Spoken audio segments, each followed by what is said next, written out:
Wala pa. Ayan. Hello! Ayan, live na live tayo. Magandang araw, Pilipinas, sa lahat ng mga palangga all over the world.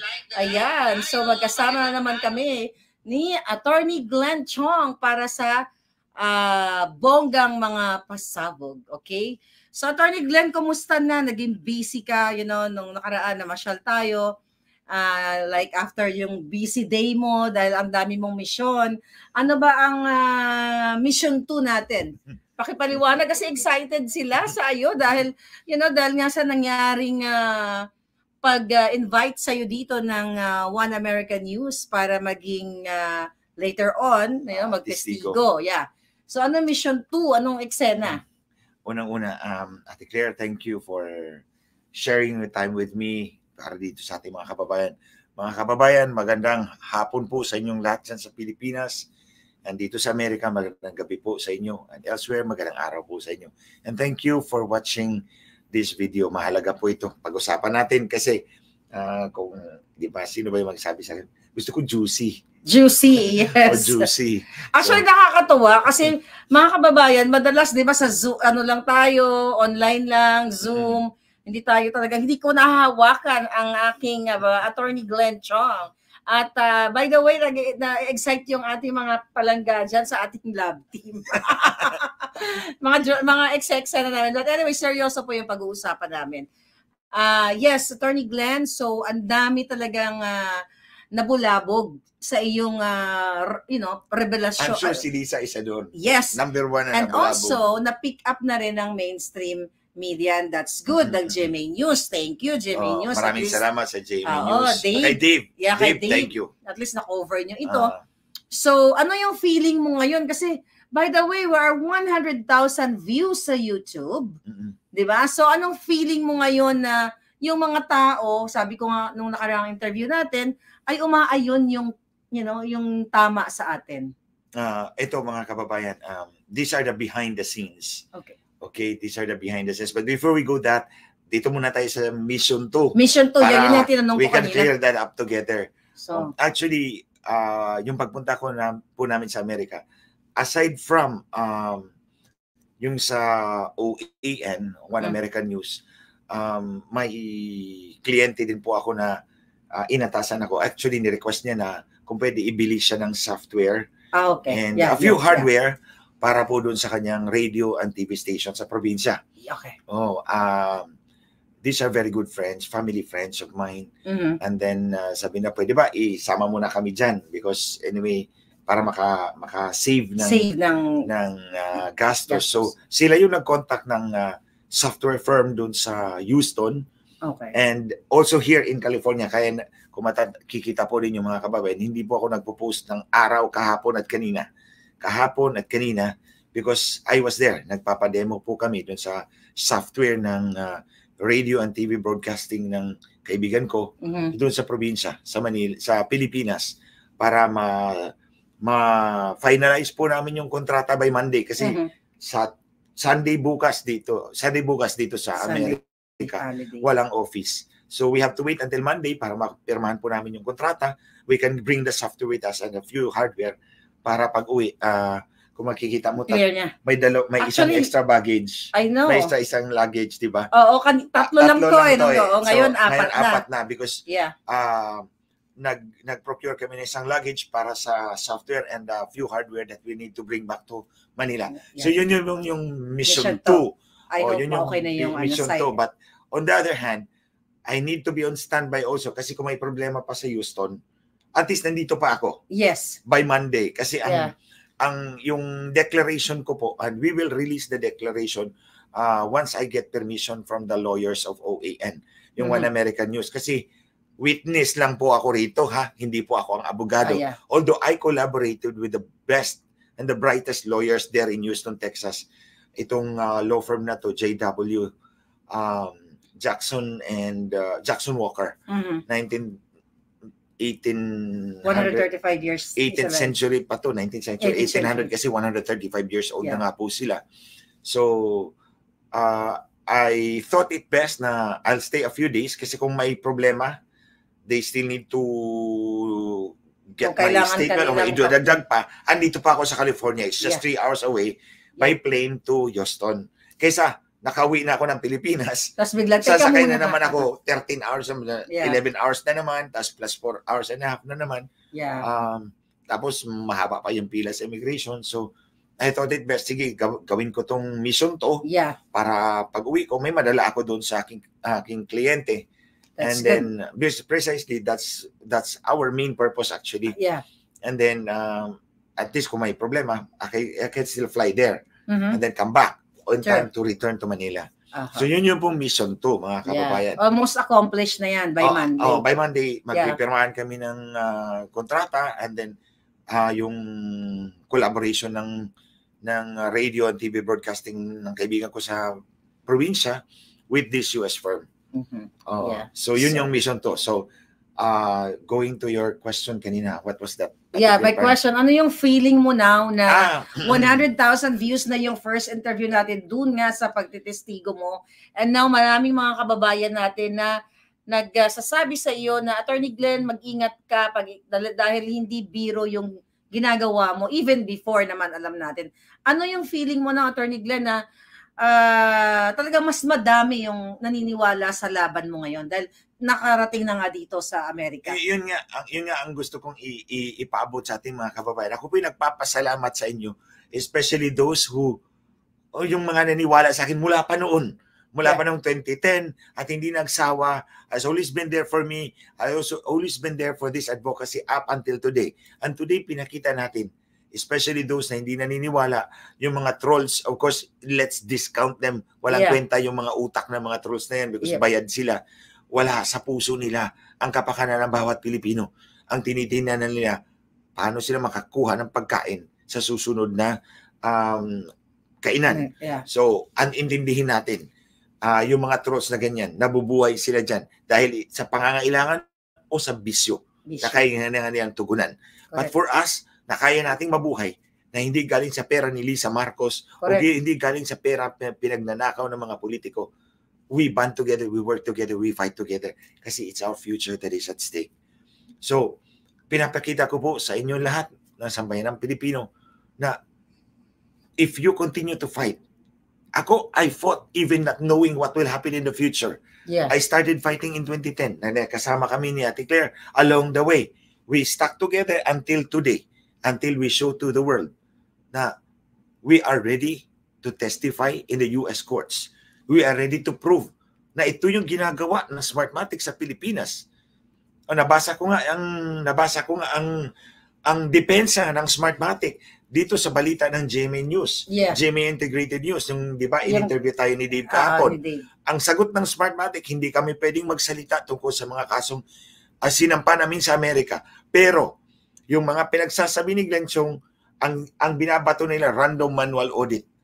May random manual audit, sinabi nila, nagtugma ang resulta ng mga makina doon sa balota. I am prepared.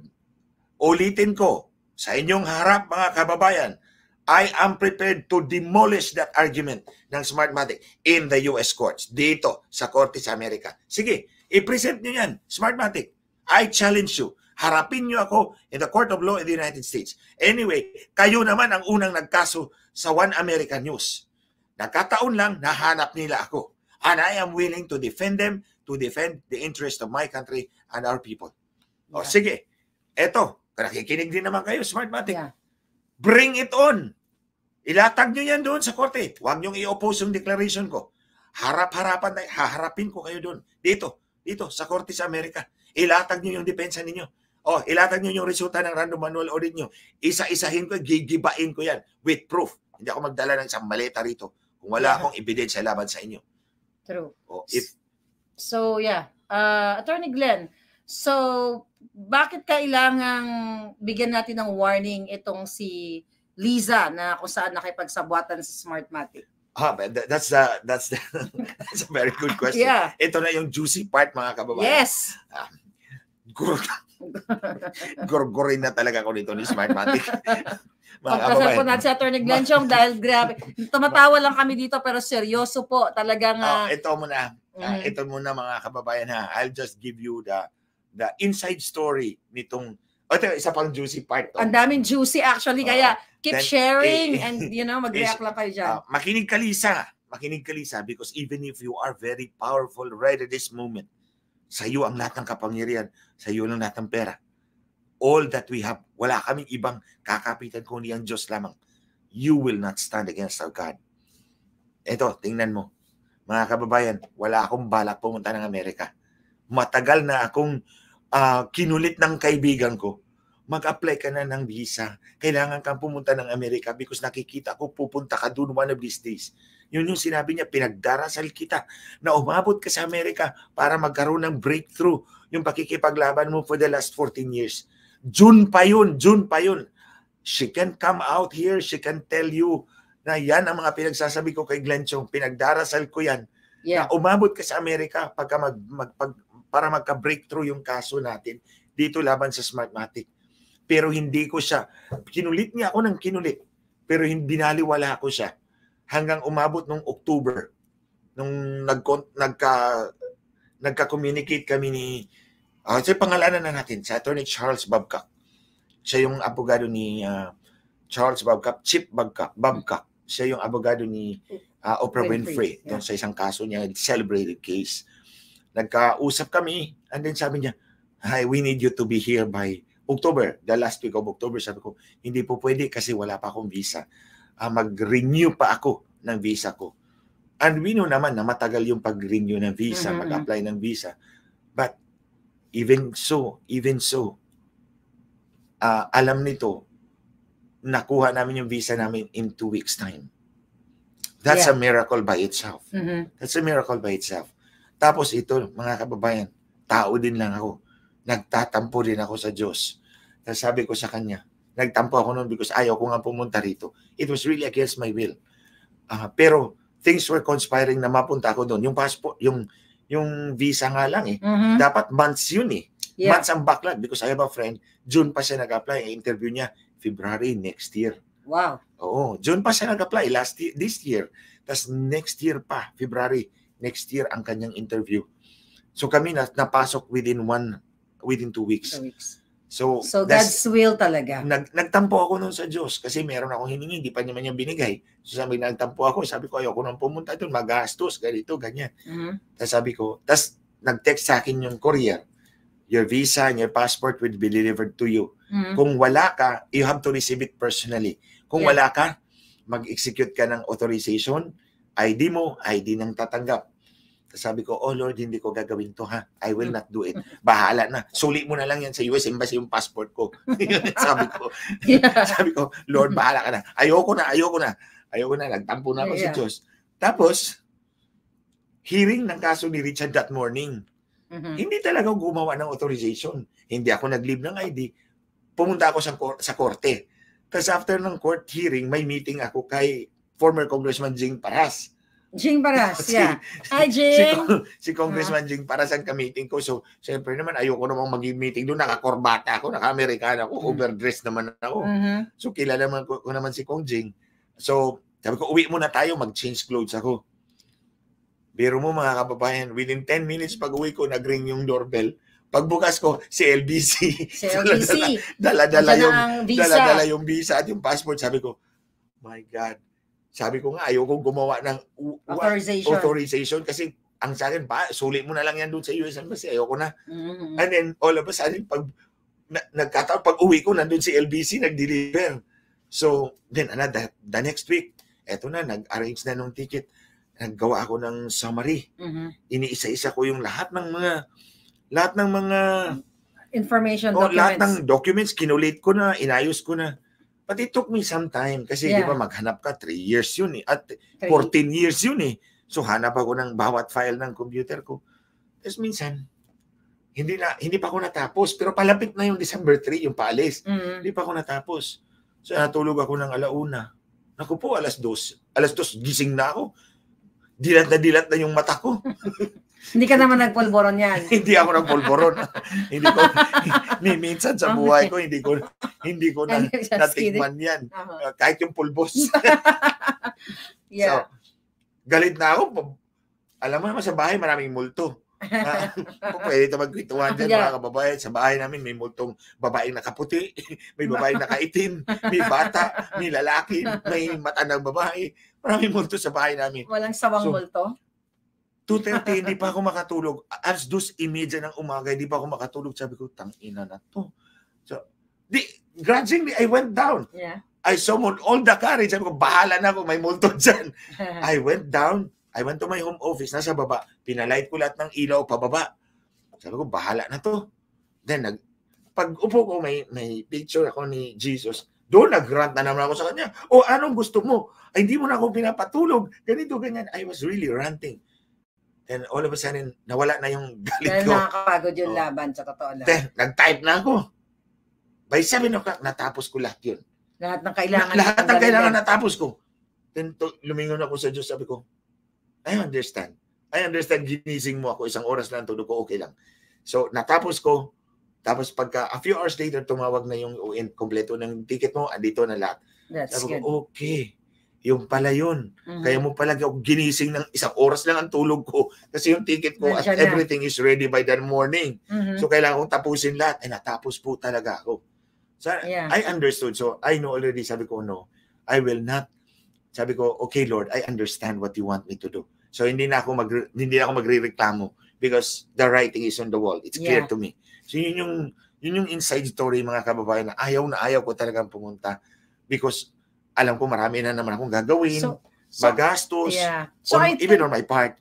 I think, Attorney Glenn, talagang, yun nga, mayroon talagang purpose. Hindi, talagang mayroong purpose ng, yung mga pangyayari. Sabi ko nga, na talagang na-align ito para sa tama. And, yung tanong ko kanina, yung babala natin kay Lisa Smugs. Oh, ito na. Ano ba yung nalaman natin dito sa Amerika para bigyan natin siya ng babala? Oh, actually, Lisa, Lam, you might consider us na kalaban mo. And rightly so. Magkalaban tayo. Kasi ikaw yung lumihis ng landas. Yeah. Lam, I'm directing this to you. Lam naman ang tawag ko sa'yo dati, di ba? Lumihis siya ng landas sa kasamaan. Ikaw ang lumihis ng landas. Kami, ni Ate Claire, and all the rest of us na magkasama dito, we remain steadfast to our advocacy na to get rid of Smartmatic sa Pilipinas para maging malaya ang taong bayan. Magkaroon ng mas maliwanag na kinabukasan ng bawat Pilipino. Dahil alam namin ang Smartmatic ang napapahirap sa ating mga kababayan. Dahil sa pamamagitan ng pagpapaupo ng mga tiwaling politiko, ng mga korupto politiko. Ikaw naman lamang lumihis ng landas eh. So, even so, ibabahagi namin to sa iyo and it's up to you. It's up to you. Ito naman sila George Garcia, you can also learn a very hard lesson from this. Yes. Okay. Mga kababayan, kung matatandaan po ninyo, may kinalaman to sa kaso ni Bautista. Separate ito sa One American News. True. Okay. So, si Agent Almeida, ito yung nag-file ng complaint laban kay Andres Bautista. Si Agent Almeida is an agent of the Homeland Security Investigations. Homeland Security Investigations. Para siyang NBI, pero under the Homeland Security. Homeland Security Department, Homeland Security Investigations. Siya agent ito. Ito yung nag-imbestiga kay Bautista. So, then na-file yung complaint, yung indictment sa Delaware. No, in Florida. Florida, Florida. Southern District, Southern District of Florida. Iba pala yung Delaware. Dito sa Southern District, meron yan siyang magistrate judge. Si Judge Luis. Luis. Kasi wala namang Luis. May magistrate judge yan. Ang pagkakaintindi ko, I'm not familiar with how the US justice system works, pero yung magistrate judge, yun yung magkakandak ng grand jury. Ang grand jury is yun yung magdi-decide kung may probable cause para iakyat to a trial jury. Yung indictment. Oo. So, ang tingin ko, sa akin lang pagkakaintindi, yung magistrate judge, yun yung magbubuo ng grand jury. Yung grand jury, para yung preliminary investigation that's the Department of Justice. Okay. O yun yung equivalent. Sa tingin ko, yun yung equivalent ng preliminary investigation na ginagawa ng public prosecutor. Di ba? Pag finailan ka ng complaint sa Pilipinas, maggagawa, di ba si President Duterte inisuhan ng subpoena ng Quezon City Prosecutor's Office doon sa complaint ni Castro. O so parang si Castro, yun si Alameda. Si President Duterte, si Bautista. Ang Quezon City Prosecutor's Office, ito yung magistrate judge with the grand jury. So yung indictment na yan is being sealed now. So hindi natin mababasa yun. Hindi natin malalaman yun. No? Nakasilyo yun. Pero according to a lawyer of mine, dito, nakaibigan ko dito sa Amerika, sabi niya, that's strange. Because the indictment should not have been sealed. Oh. That's one. This is separate from the OAN. I-separate natin yun. Yung sa kay Bautista to ha? This is sa kay Bautista. So, yeah. I asked a friend of mine na dito sa Amerika nakabase and is practicing here.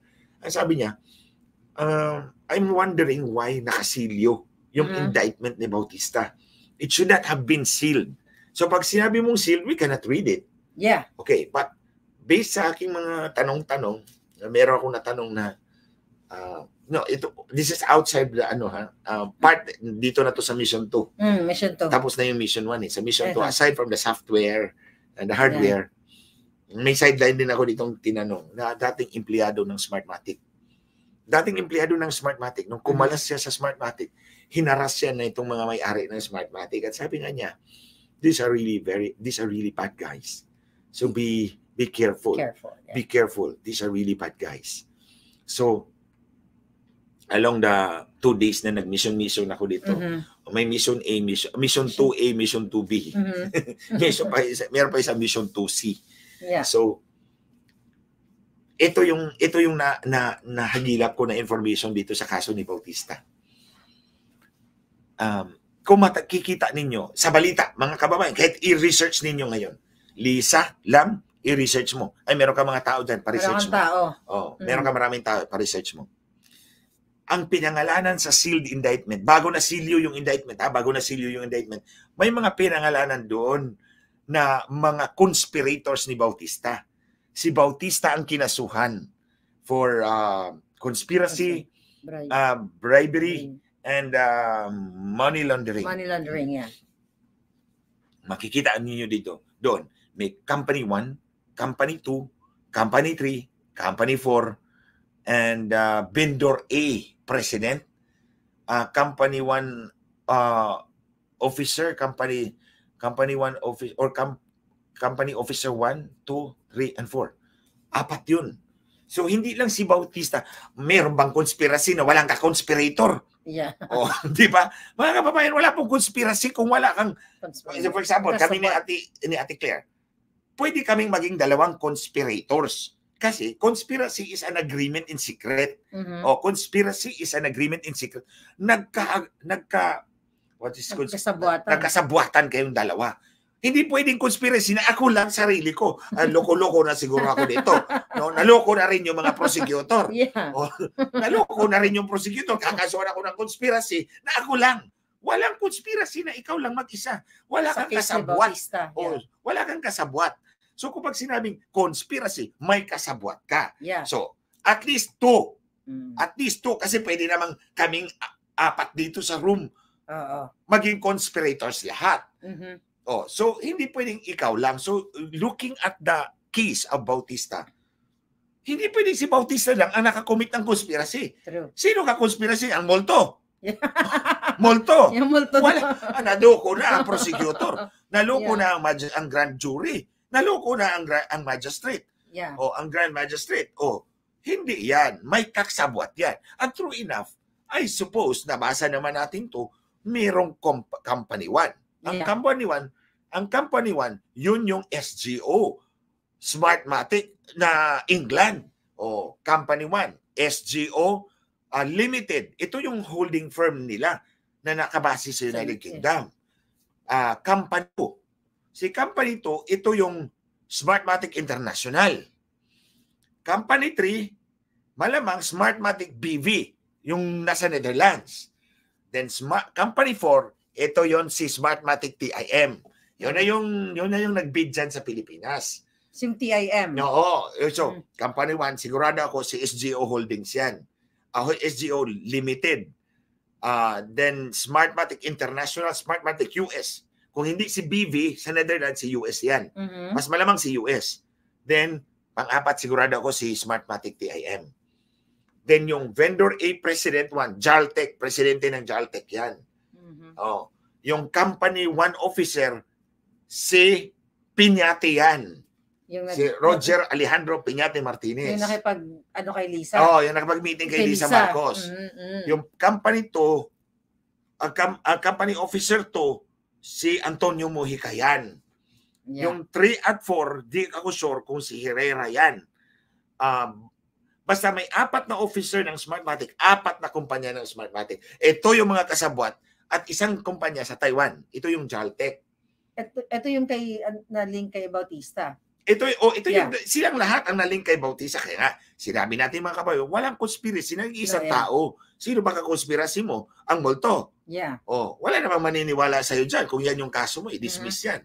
So, kung makikita mo, si Bautista nakipagkonsaban sa 4 na opisyal ng Smartmatic. 4 na kumpanya ng Smartmatic at isang vendor ng Smartmatic. Gumawa sila ng Shell Company A and B. Shell Company A and B. Hindi ako ma-refute dito ng Smartmatic. Yeah. Company Shell A and B. Tapos naggumawa ng offshore account si Bautista dyan sa Singapore. Bauman Limited. So, kayon mga kababayan, matanong ninyo, bakit si Bautista lang ang pinangalanan? Bakit si Bautista lang ang kinasuhan? Hindi kinasuhan si Company 1, Company 2, Company 3, Company 4, si Vendor A President, si Company Officer 1, 2, 3, and 4. Anong ibig sabihin nun mga kababayan? Baka nilaglag siya. Ayun! Tumpak! Yeah. Ang ibig sabihin nun mga kababayan, nakipag-cut ng deal ang Smartmatic sa US Homeland Security. I-provide namin yung ebidensya laban kay Bautista, huwag nyo kaming pangalanan, huwag nyo kaming kasuhan. Simple lang yun mga kababayan. Kaya, si Bautista ang tanging nakasuhan. Si Bautista ang tanging nakasuhan ng conspiracy, money laundering and bribery. Imagine, nakasuhan siya ng bribery. Sino nag-bribe sa kanya? Hindi nakasuhan ang nag-bribe sa kanya. Siya, the briber and the bribe giver and the bribe taker. Hindi naman yan.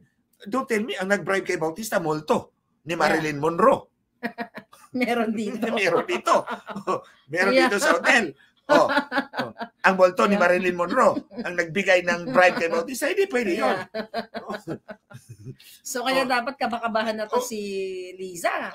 Ang ibig ko sabihin mga kababayan, kung may bribe taker, may bribe giver. Hindi posible ang bribe taker lang ang iporso mo. Kahit sa Pilipinas, under the Corrupt Practices Act, Anti-Graft and Corrupt Practices Act, the bribe giver and bribe taker should be sued together. Hindi kinasuhan ang Company 1, Company 2, Company 3, Company 4, all Smartmatic companies, Jaltec, yung vendor sa president ng vendor sa Taiwan, at yung 4 na opisyal ng Smartmatic, si Mojica, si Piñate, Herrera, at may isa pa. Bakit hindi kinasuhan? Isa lang ang ibig sabihin yan. Alam mo yan. George, alam mo anong ibig sabihin yan. They throw Bautista under the bus. So baka Lisa, ikaw, kung hindi ka makikinig sa akin, baka ikaw, they will throw you under the train. Ako, durog-durog yun. Durog-durog yun, pinong-pino, pag gano'n. Mapinong-pino ka dyan. Yeah. Kaya sinabi ko to sa inyo. At least, kahit magkalaban tayo, nagmalasakit ako sa inyo. Correct.